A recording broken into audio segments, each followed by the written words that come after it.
Hey, what's up, everyone? This is Ferdbird the Nerd with a video game market report plus an unboxing and a grading failure. I don't know what the heck happened with this deal, but I must have forgot something. Anyway, yeah, just want to do another video game market report for all you guys before the holiday season is over. If you all could do me a favor, hit that like button, subscribe, tell all your friends about it as we enter into this video game market report for the week of December 15th, 2024. We got about 2 more weeks until the end of the year and about 9 days until, or sorry, 10 days until Christmas time. So happy holidays, everyone. I hope you guys enjoy this video.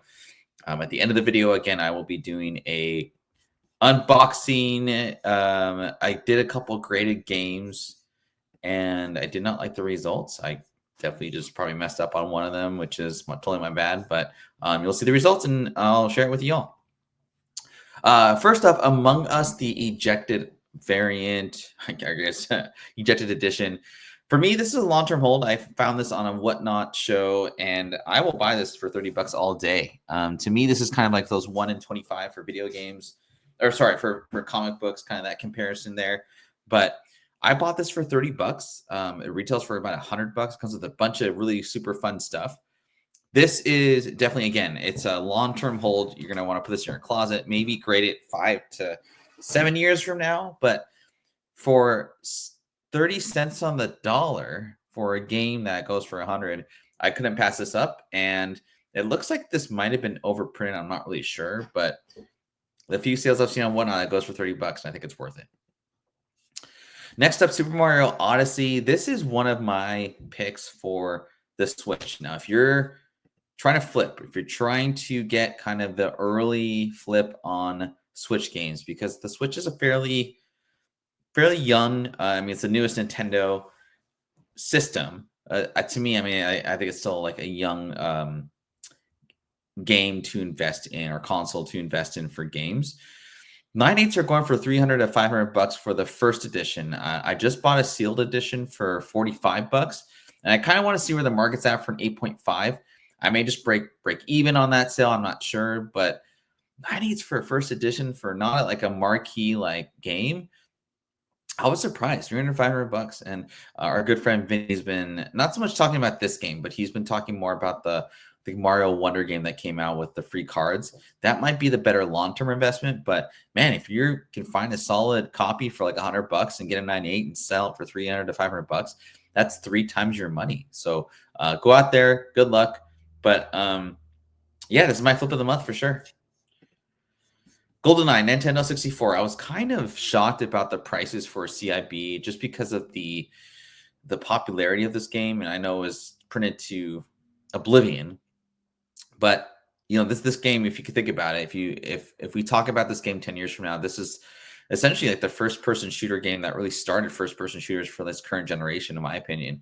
$38 for a CIB. I couldn't find any good graded sales for CIB. However, a sealed version went for $2K and 9.8. So when I think of Nintendo 64 games, I think this is one of the games I think of as far as nostalgia is concerned, and that's always going to increase. I don't think it really has like potential for GoldenEye or 007 fans, but I'm always going to remember this game.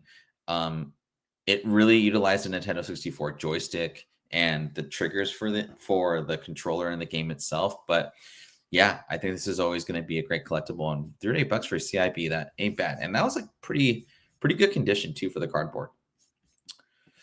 Keeping on with the Nintendo 64 kind of bandwagon, Majora's Mask, Legend of Zelda. This is like the marquee number 2 Zelda game of the 64 and beyond franchise. 9.4 sealed went for $2K. A 9.2 was pretty close at $1,800. There's a lot of fanfare for this game, for overprinted game. I do remember people talking about how the Nintendo 64 version, or that this game utilized the controller and the system itself in kind of a different way that really utilized the physicalness of the system, which I think is pretty awesome. But I couldn't find a lot of CIB like flip kind of deals. But I in the past I've looked, and you're probably going to pay about 100 to 120 for a CIB version. CGC, CIB versions don't go for a ton compared to Ocarina of Time, but I still think it's not a bad idea to keep this and maybe keep it for the longer term. But you can still try and flip a CIB If you want a sealed, though, you're going to pay a lot of money for those bad boys. Switching up a little bit, Grand Theft Auto the 5th, or GTA 5, the collector's edition. I thought this was really cheap. You get a bunch of stuff for this collector's edition. Comes with a map, a hat, I think it's a t-shirt or a pillow. $70 for a CIB I saw, and $120 for a sealed version. You know, with the GTA coming out, I believe it's next year, the beginning of 2026. That's going to be the hot game to get, I think, for a very long period of time. I don't know how long they're going to keep with this franchise, but 6 might be a revolutionary video game going forward. But I still think there's some collectability in these collector editions. They're not as sought after. And I mean, $120 for a sealed version. I mean, if you're a collector, I mean, that's a great deal for a game that's been out for a few years now. Oops, wrong way. Okay. Sea of Thieves. Now, this is kind of an interesting game. A lot of this was downloaded digital. This game from 2018 has some really great things going for it. I think this could be a potential flip to market graded kind of deal. It's kind of risky there, but kind of from what I read, this was very heavily downloaded, but not a lot of physical video games were bought for this game. It's a pirate game, and I don't know, like I can't think of any pirate games that do very well collectible wise. So again, this is like one of your buy it for cheap, like $20 on a whatnot sale, grade it, and then get the first one to market, and just hope that you can set the market yourself. Again, this is a little risky for $32. You might, if you're not wanting to see where the market is or kind of be a gauge for it, then I probably would encourage you not to do this. But if you are curious, Sea of Thieves, I think it'd be a great opportunity to try it out and see where the market's at for graded games. All right, got 2 more left for this. If you guys are enjoying these videos, please again hit that like button for me. Subscribe to all your friends. We are losing some subscribers to the show or to the channel. We may go live again in 2025. I'm not sure, but for now, I'll just keep doing these videos. Next up, I was looking for Dreamcast, like notable games that go for pretty good money, and Project Justice was kind of that mid-range. This is your dead console of the week pick video game. Evidently, this was a rare game for Dreamcast. $100 to $150 for a CIB, which if you play your cards right for an 8.5 or 9.0 or higher, you should get like $300 to $350 for this.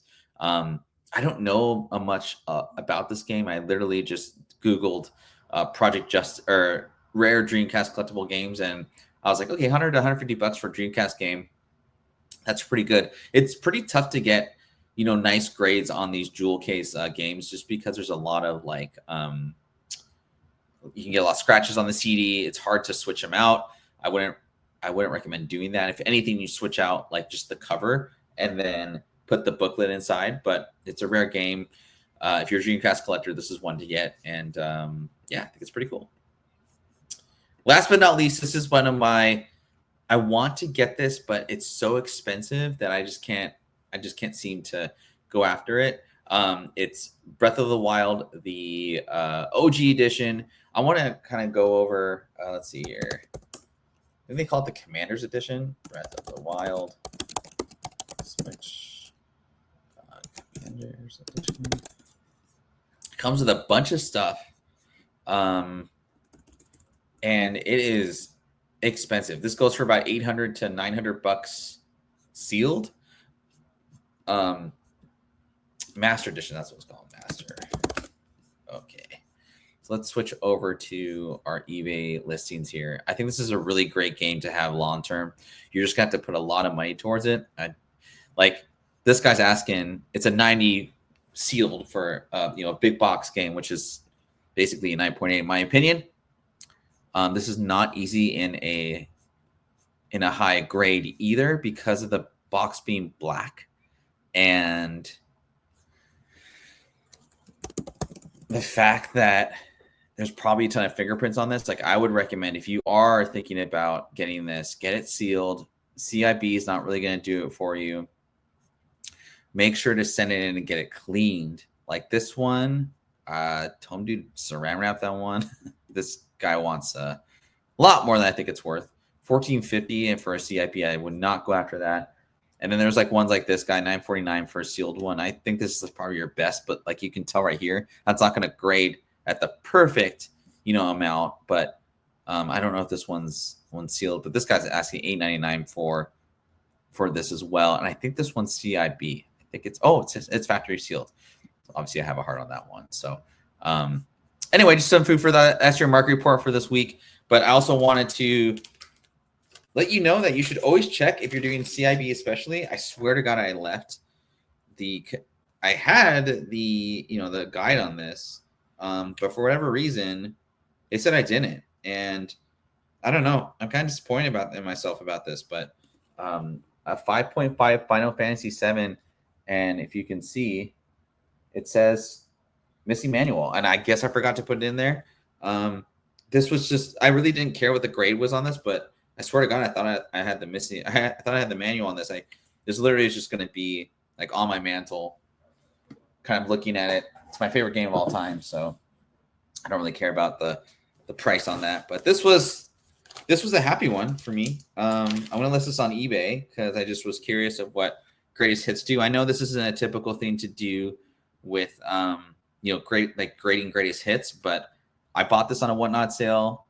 I think Whatnot's a really good medium to buy games from because a lot of the sellers there, they have really good prices on the stock that they have. But this one is directly from the box that the retailer had. Like he had it sealed and everything. So I was hoping for a 98 or better. And guess what? I got 9.8. Resident Evil Greatest Hits number 4. This is arguably the best Resident Evil game. It grades really high, but I'm going to start this at $1, 7 days for the end of the week. So yeah, this was cool, but the other one was not. So anyway, hope you guys all enjoyed that. A little 12-minute quick show for you guys on the weekend. Good luck with your fantasy football teams this weekend. And again, hit that like button for me. Leave a comment in the section below, and we'll see you next time. Take care and be safe.